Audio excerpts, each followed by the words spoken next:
Hi, I'm Jim Barbush of Linglestown, Pennsylvania. Nice spring day here today. Probably the best spring day we've had so far because it's been a little chilly this spring. Right after Easter season. Of course, we had no tulips this Easter like we usually do. No daffodils. A little bit too cold. Speaking of Easter season, I'm going to talk to you about 3 things I learned and have been contemplating because of what I watched over the Easter season. I watched some movies. Movies about Old Testament, New Testament, about the Passion. I watched the Passion. I also watched portions of the Bible, that new video series, movies made for television.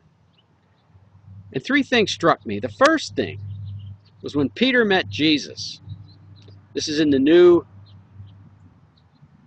movie called the Bible, the New Testament portion. When Peter met Jesus, what was that like? Peter immediately knew something was up. Peter immediately knew that Jesus was someone special, but he just couldn't put his finger on it. And in the movie, it's depicted, though it's not depicted this way in the Bible, Jesus meets Peter on the shore of the sea, just after Peter came in from fishing. Peter's in his boat. Jesus says, let's go out and fish some more. And Peter was flabbergasted. He said, no way, this is nothing. I've already fished all night and caught nothing. So they went out, and they caught many, many fish at the direction of Jesus. What went through Peter's mind when he first met Jesus? What goes through anyone's mind when they first meet Jesus? Something to think about. The second scene was when Jesus, on the road to Calvary, through the streets, carrying his cross, all bloodied and beaten, pulverized, having collapsed onto the street.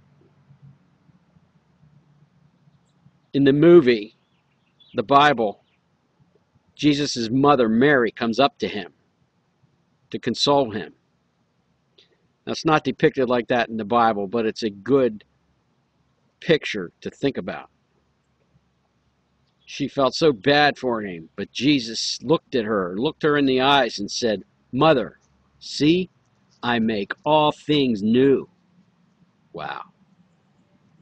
It immediately struck me. Here's a man on a mission with such a commitment that everything he's been through, all the beatings, all the rejection, all the whipping, all the blood draining, the falling, the ridicule, he said to his mother, see, I make all things new. Such commitment that drove him to press on to Calvary, to the point of, even on Calvary, in the movie, he laid himself on a cross. Do I have such commitment to press on through the tough things? Do you? Do any of us? Jesus had it. How do we get it?